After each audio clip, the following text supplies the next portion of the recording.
Imagine waking up one morning with a single idea, an idea so powerful that it would not just change your life, but change the world. You sit at your desk, surrounded by papers, numbers, and possibilities. You see a future no one else believes in. A future built not on luck, but on vision, and the courage to bet everything on it.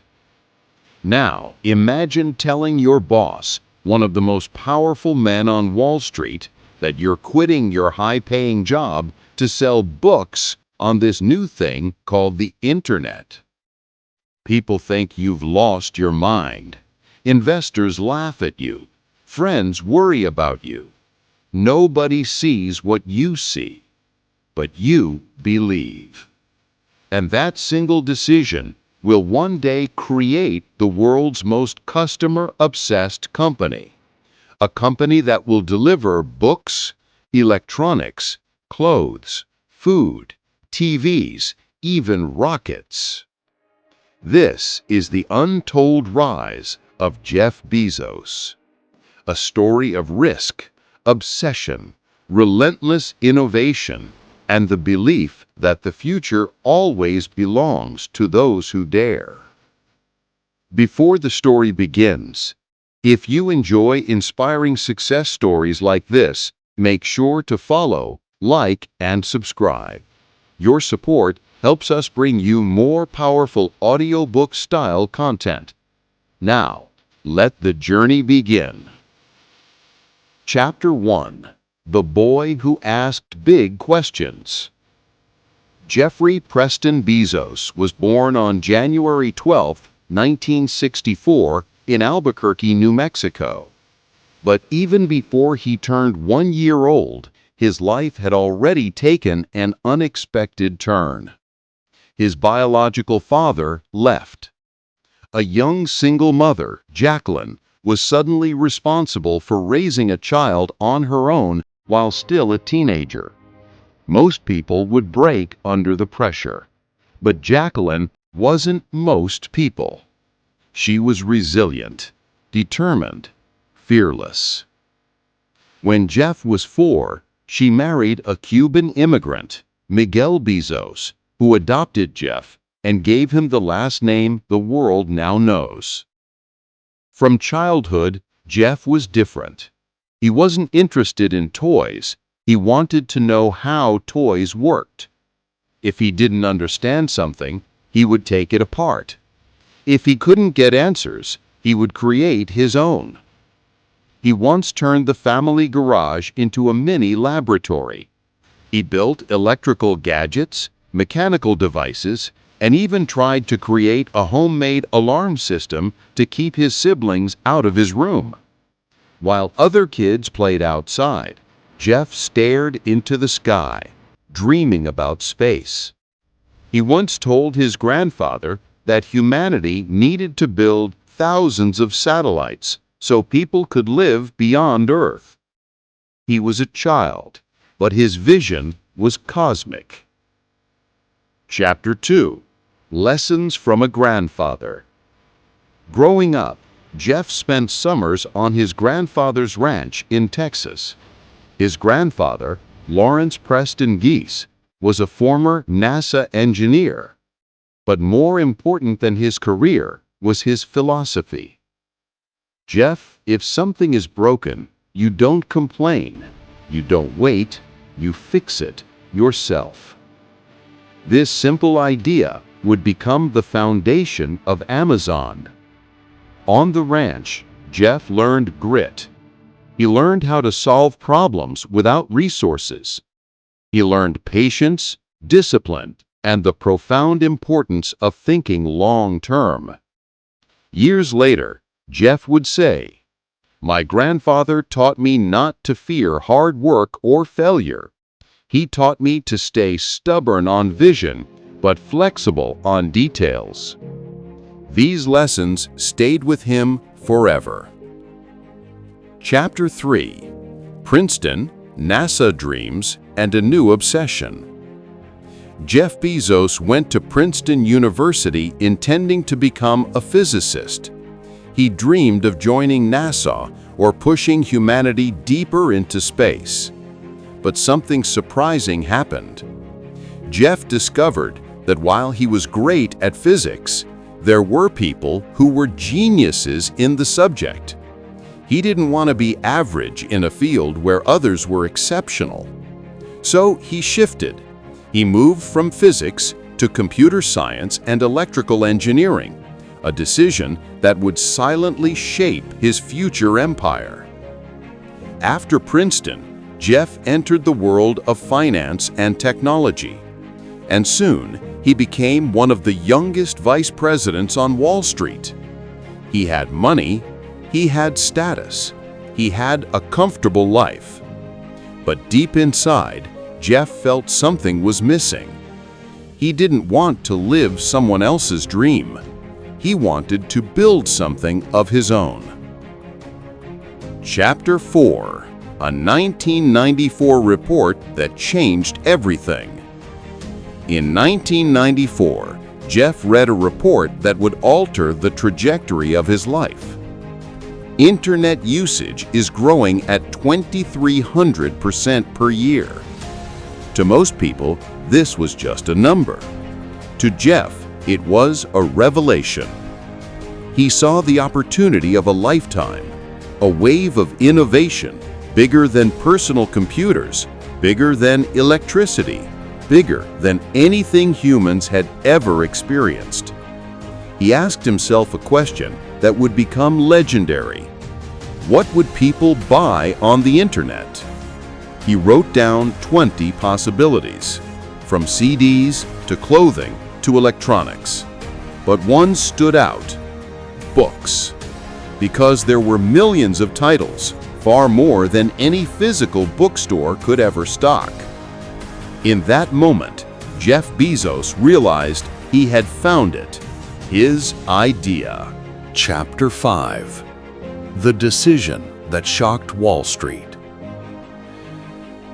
Jeff's boss at the investment firm offered him a walk in Central Park.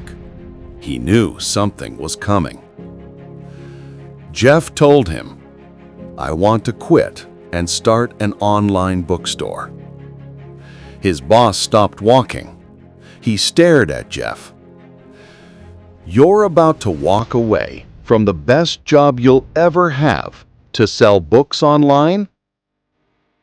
Jeff smiled. Exactly. His boss gave him one final piece of wisdom. "Jeff, this sounds like a good idea, but only for someone who doesn't already have a good job." But Jeff couldn't ignore his calling. He imagined himself at 80 years old, looking back at his life.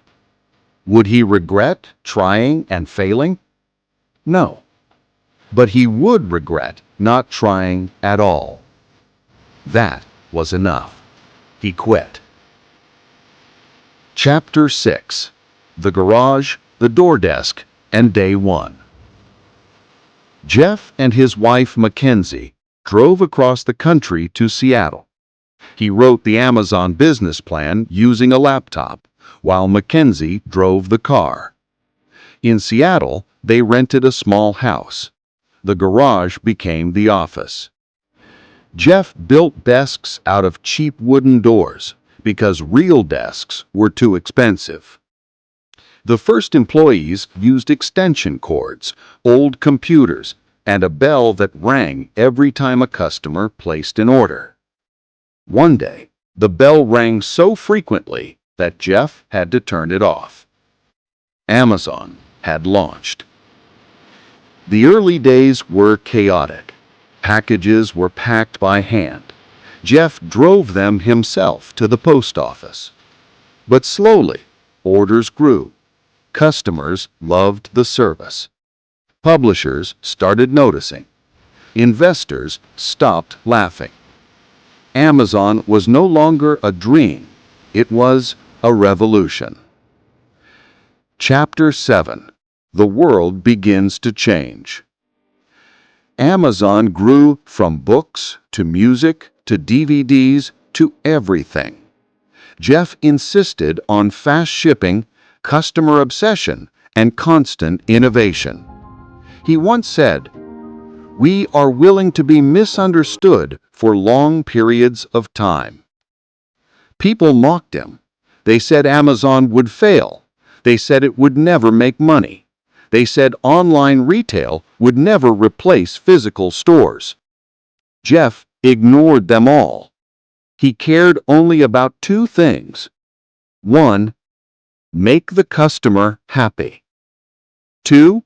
Think 10 years ahead. This mindset would turn Amazon into a global giant. Chapter 8. Crashes, Crises, and a Founder Who Refused to Quit. In 2000, the dot-com bubble exploded. Companies collapsed overnight.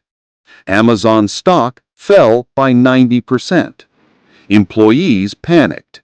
Analysts predicted Amazon's death. But Jeff stayed calm.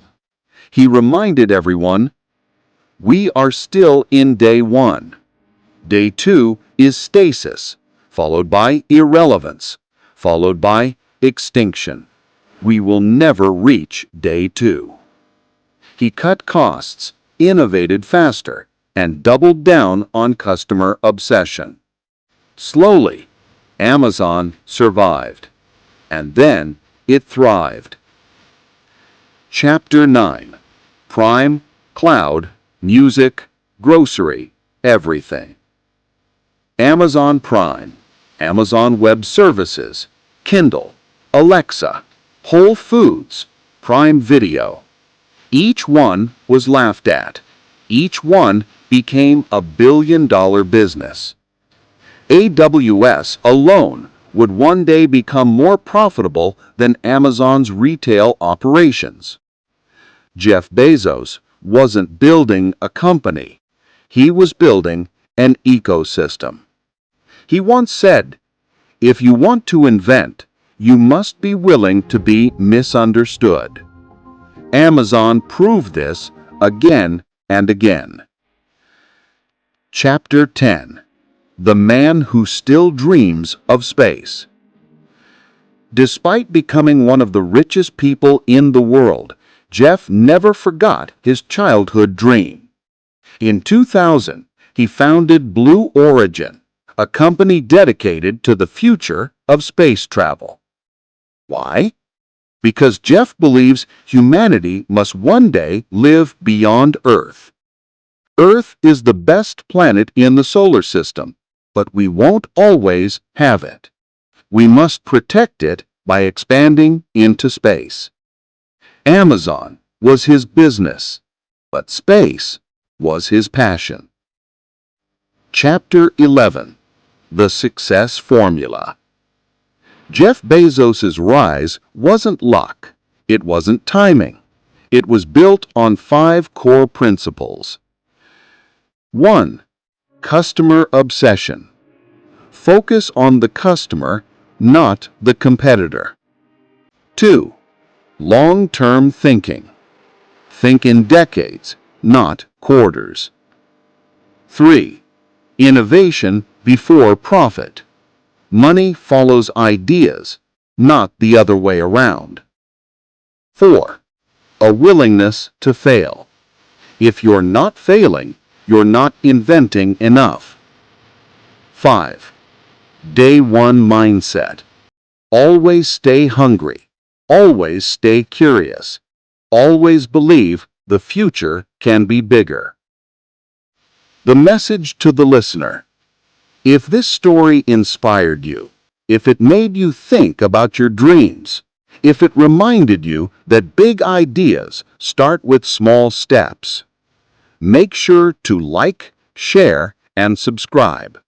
Your support helps us bring more powerful audiobook stories like this. And remember, every great success story begins with one decision: the decision to start.